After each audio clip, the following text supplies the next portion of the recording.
A obsessão de juntar 1 trilhão para quê? Às custas dos aposentados?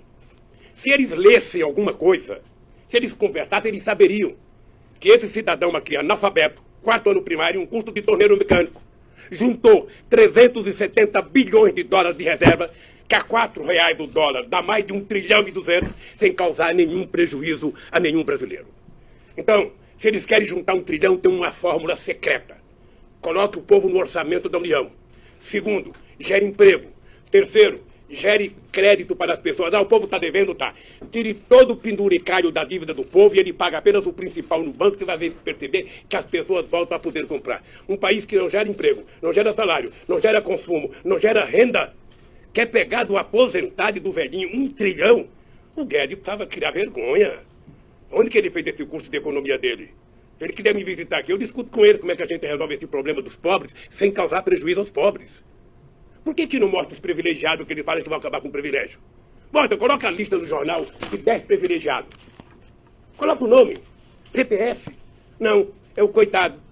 Sabe? Que vai ter que trabalhar até os 65 anos, que vai ter que contribuir 40 anos. Sabe? Ele não percebe que muita gente morre sem chegar à idade. Então eu lamento profundamente o desastre que está acontecendo nesse país. E é por isso que eu me mantenho em pé. O dia que eu sair daqui, eles sabem. O dia que eu sair daqui, eles sabem. Eu estarei com o pé na estrada. Para junto com esse povo levantar a cabeça e não deixar entregar o Brasil aos americanos. Acabar com esse complexo de vira-lata. Eu nunca vi um presidente bater continência para a bandeira americana. Eu nunca vi um presidente ficar dizendo eu amo os Estados Unidos, eu amo. Ama a sua mãe, ama o seu país. Que ama os Estados Unidos, que ama... Alguém acha que os Estados Unidos vai favorecer o Brasil? Americano pensa em americano em primeiro lugar, pensa em americano em segundo lugar, pensa em americano em terceiro lugar, pensa em americano em quinto, e se sobrar tempo, pensa em americano. E fica os lacaios brasileiros achando que os americanos vão fazer alguma coisa por nós. Quem tem que fazer por nós somos nós.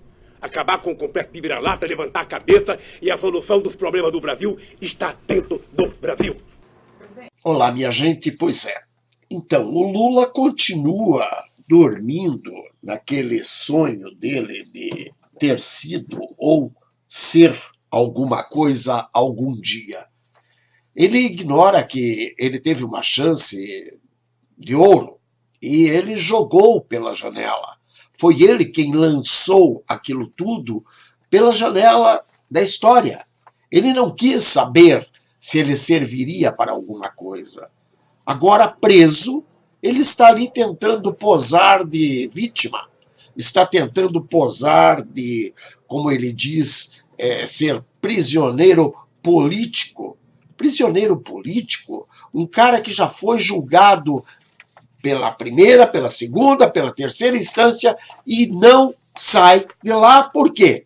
Porque realmente viram que ele deve tudo, inclusive a alma, à nação. Então, quer dizer, não tem como tirar o animal de lá. E não tem como tirar o animal de lá, apesar de todos os seus amiguinhos, né, que ele colocou no STF, no STJ, e etc, etc, etc. Ele colocou os seus amiguinhos em postos chaves para esses momentos de necessidade, porque ele sabia tudo que ele ia aprontar. Ele não aprontou nada de alegre ou por engano. Não, aquilo tudo foi muito bem arquitetado. Ele tinha como amigos criminosos já consagrados, principalmente na figura do seu mentor intelectual, Fidel Castro. Então nós sabemos que Lula não é inocente, não tem como posar de inocente. Lula é, digamos assim, amigo íntimo de Zé Dirceu, que, aliás, foi muito bem treinado pela corja Comuna Petralha lá de Cuba.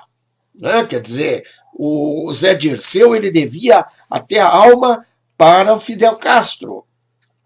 Se uniram, juntaram-se, acharam o bêbado e colocaram o bêbado como uma figura que poderia ser-lhes útil. E foi, de fato foi.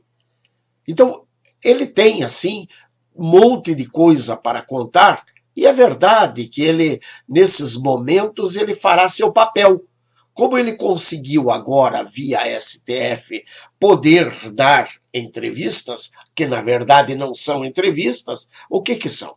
Ele escolheu duas pessoas, uma a Mônica Bergamo e o outro aquele outro traste que foi lá visitar ele, que na verdade servem apenas para, digamos, a corneta que ele precisa para gritar ao mundo as suas sandices, porque serão publicadas e serão replicadas e serão exaustivamente comentadas. Bom, ele fala nessa, aspas, entrevista, que ele não somente, que ele juntou mais de 300 bilhões de dólares em reservas.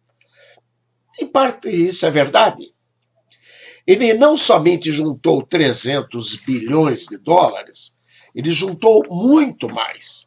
O problema é que ele juntou isso tudo para ele, para os filhos dele e para a caterva, a corja que o seguia. Né? Ele juntou isso tudo e mandou, por exemplo, para Cuba, para Venezuela, para inúmeros outros países, na forma de, aspas, empréstimos, e distribuiu, inclusive, a ditadores africanos, a ditador lá, o ditador, esqueci o nome do país, bom, aquele ditador árabe, mas, de qualquer forma, ele vem fazendo esse papel há muito tempo. Ele apenas roubou até não poder mais.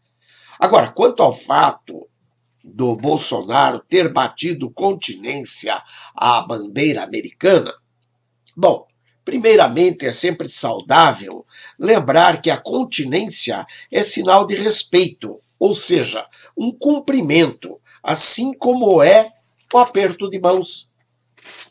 O aperto de mãos simboliza que estamos desarmados. A continência, por sua vez, por ser um cumprimento militar, demonstra especialmente o respeito e a admiração que temos por alguém, ou mesmo pelas atividades que aquele nosso interlocutor desenvolva.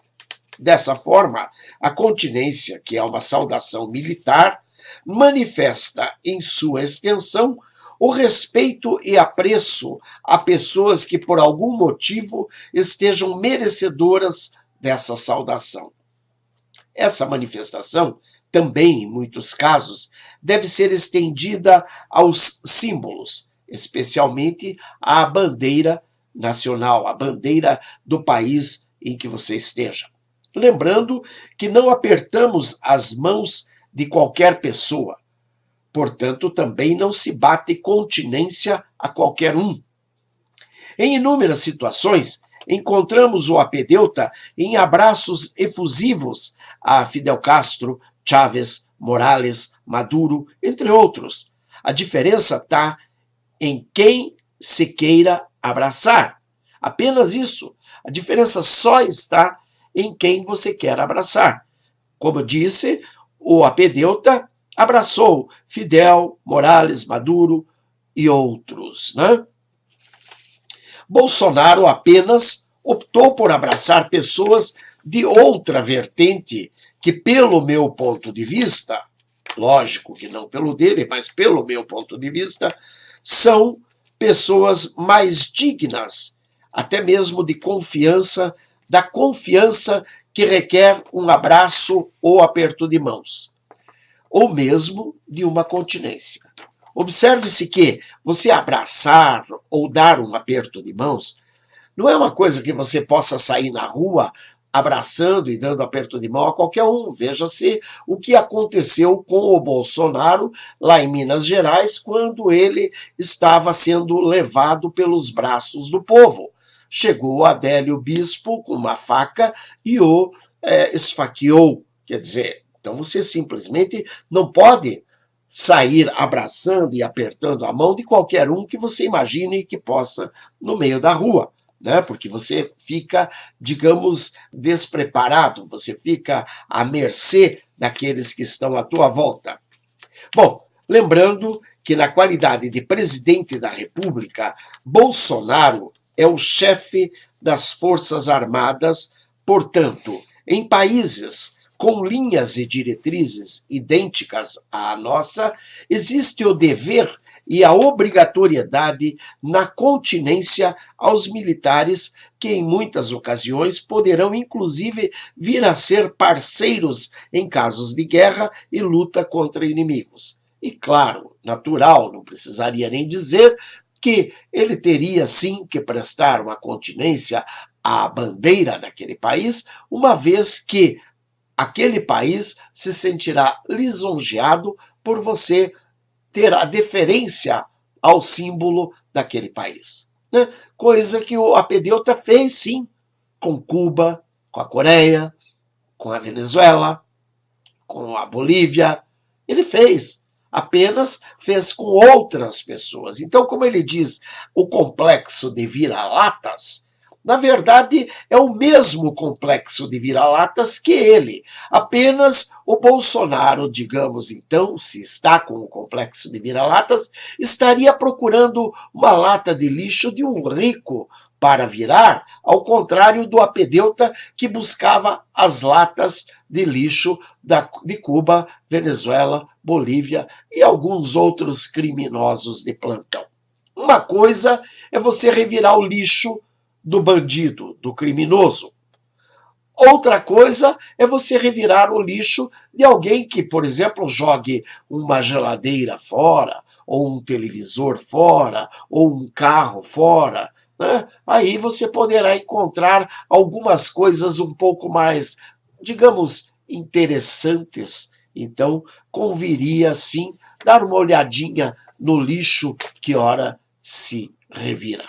Bom, então, o Bolsonaro, ele é o presidente da República e, portanto, ele tem, sim, que prestar continência e, principalmente, especialmente, na qualidade de ex-militar, que ele também foi, e para outros países que tenham a mesma linha de pensamento. Quer dizer, somos, digamos, países que têm uma mesma diretriz. Portanto, nada mais certo do que apertos de mãos, continências, abraços efusivos, tais e quais os mesmos que o Apedeuta fazia. Quer dizer, o Apedeuta fazia, estava certo.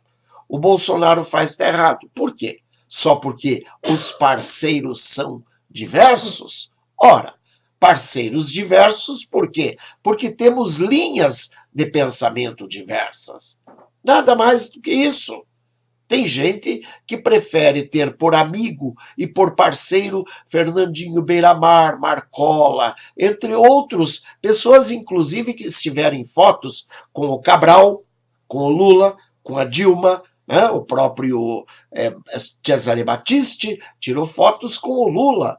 Quer dizer, o Lula tinha os parceiros que ele queria, o Ahmadinejad, né? Pessoas que era quem ele queria, com quem ele queria tirar fotos, quem ele queria abraçar, quem ele queria apertar as mãos de forma efusiva, quem ele queria, inclusive, fazer empréstimos, digamos assim, empréstimos estranhos a essas pessoas, sem avalistas, sem nada, empréstimos, inclusive, que nós já estamos amargando o desprazer de ver que não nos serão pagos.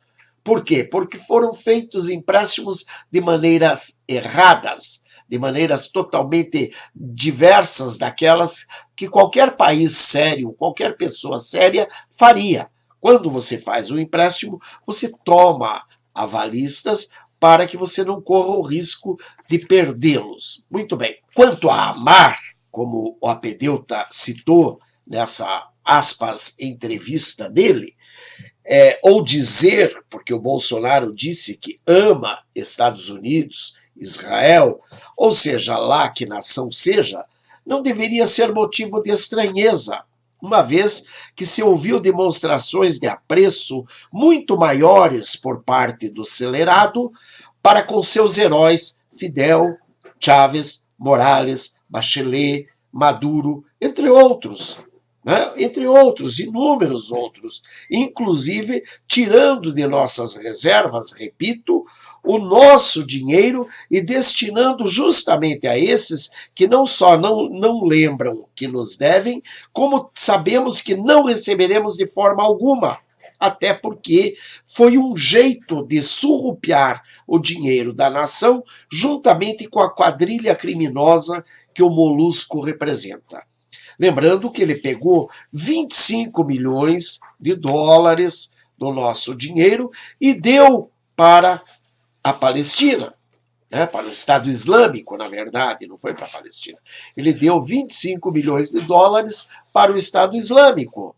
Quer dizer, isso foi doação, assim como a Dilma pegou todo o nosso estoque regulador de feijão e doou para Cuba.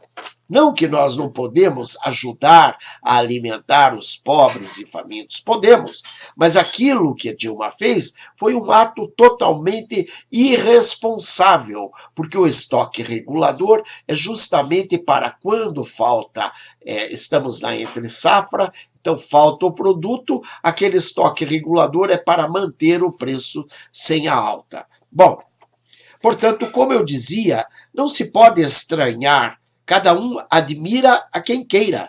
Fernandinho Beiramar tem seus admiradores. Marcola, os seus. E por aí vai. Ahmadinejad, os seus. E outros ditadores de plantão têm os seus. Lula também os tem. E também admira a quem ele pode. Imagine que Trump, por exemplo, poderia ser admirado por Lula. Elementar que não. Claro que não. Lula rouba, Trump trabalha.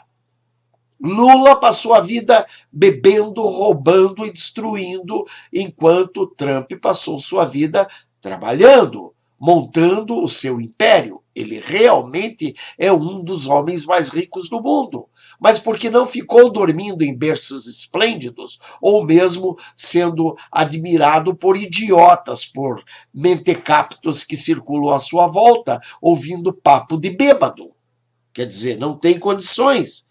Assim que vemos Bolsonaro às voltas com o Japão, EUA, Israel, etc., enquanto víamos, há bem pouco tempo atrás, o farsante às voltas com a Coreia do Norte, Rússia, China, Venezuela, Bolívia, etc. Simples assim, nada de diferente. Apenas para que se esclareça o quanto existe de erro na atitude do apedeuta, a Albânia, por exemplo, foi o país mais fechado do mundo, por ter sido comunista. Hoje, abomina o comunismo. A Polônia, a mesma coisa. Só não chegou a ser um dos países mais fechados do mundo, mas ela também foi um país comunista e um país muito sofrido ao longo de sua história. E, dentre esses dois, inúmeros outros países seguiram e seguem esse caminho, especialmente os países do leste europeu.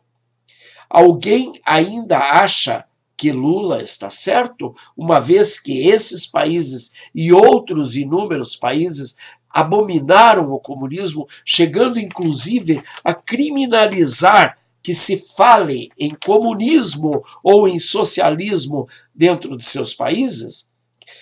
Imaginem vocês, um país como a Albânia e como a Polônia, que criminaliza até mesmo que se fale em comunismo e socialismo de sua terra. Será mesmo que o comunismo era tão bom, tão maravilhoso assim, que eles chegaram a esse ponto de abominar o que era bom e maravilhoso? Bom, será que precisamos de muito mais para entender que o apedeuta, durante a sua vida, tem tomado alguma coisa estragada? Quer dizer, ele não só é um bêbado, mas o pior é que é um bêbado que toma alguma coisa que está estragada. Porque o cara é doente, ele é demente, ele é insano. Bom, é claro que, por esse motivo, disse o Cid Gomes, que foi aliado do presidiário, ele relembra de forma bastante clara: Lula está preso, babaca. Ora, tem algo estranho nessa frase? Eu não vejo. Eu não vejo, até porque essa frase não busca lembrar apenas que o ladrão está preso. Não. Essa frase busca lembrar também que aquele que roubou foi preso. Que ele está preso porque roubou. Que ele está preso por ser safado, corrupto, quadrilheiro. Foi julgado em primeira, segunda e terceira instância. Mesmo em terceira instância, com todos os esforços para libertá-lo, eles conseguiram apenas reduzir a sua pena, com o objetivo de, em outubro, setembro deste ano, aí ele teria cumprido um X da pena e poderia entrar em liberdade. Ignoram os coitados, os outros que também serão detentos, que não adianta nada, porque existem inúmeros outros processos que esse acelerado responde e que deverá aumentar a sua pena ainda mais. Então não adianta, ele não vai sair da cadeia dessa forma. Ele poderá sair da cadeia de uma forma desonrosa, aí sim. Agora, da forma normal, porque ele vai simplesmente cumprir um terço da pena e vai sair, não, pode ter certeza que está totalmente equivocado. Mas, de qualquer forma, é isso mesmo. Ele já foi consagrado como criminoso em primeira, segunda e terceira instância. E, portanto, uma pessoa que está apta a cumprir sua pena em regime fechado. Quer dizer, ele é criminoso, ele é bandido, ele tem que ser preso para que o câncer seja extirpado do seio da sociedade. Ele não pode continuar solto. Aliás, ele não pode, inclusive, continuar dando pitacos, seja em que canal seja. Embora Mônica Bergamo e o outro jornalista, que nem lembro qual o nome do indivíduo, mas os dois não passam de porta-vozes do apedeuta. Enquanto o Bolsonaro tem o seu porta-voz, o general Otávio do Rego Barros, o apedeuta tem seus porta-vozes, que são esses Zé Ruelas, esses jornalistazinhos de quinta categoria, que não servem sequer para escrever um poema em um papel higiênico. Então eles vão tentar ouvir bandidos e criminosos de plantão para ver se com isso conseguem alguma coisa mais na sociedade. Bom, minha gente, esse era o assunto. O assunto é somente esse. Esse foi mais um programa 880 do Ministério Testemunha de Jesus Cristo da Igreja Evangélica Santo dos Santos. Eu espero que vocês estejam bastante atentos, porque nós precisamos meditar sobre isso tudo. Bom, de qualquer forma, vamos trazer a palavra de Deus, que ela também é muito bem-vinda. Tendo Jesus convocado os 12, deu-lhes poder e autoridade sobre todos os demônios e para efetuarem curas. Também os enviou a pregar o reino de Deus e a curar os enfermos. E disse-lhes: nada leveis para o caminho, nem bordão, nem alforge, nem pão, nem dinheiro, nem deveis ter 2 túnicas. Na casa em que entrardes, ali permanecei e dali saireis. E onde quer que não vos receberem, ao sairdes daquela cidade, sacudi o pó dos vossos pés, em testemunho contra eles. Então, saindo, percorriam todas as aldeias, anunciando o evangelho e efetuando curas por toda parte. Isso está no livro de Lucas, capítulo 9, versículos 1 a 6. Que Deus abençoe a cada um de vocês, lembrando que essas foram as instruções para os 12 apóstolos, de forma que eles pudessem, saindo dali, com o poder que eles tinham recebido de Jesus, o Cristo de Nazaré, a autoridade que eles receberam para poder pisar sobre a cabeça da serpente e, além disso, efetuar as curas, também a pregar o reino de Deus e a curar os enfermos. Bom, minha gente, que Deus abençoe a todos, em nome de Jesus. Aleluia! Amém e amém. Beijos. Bye. Fui.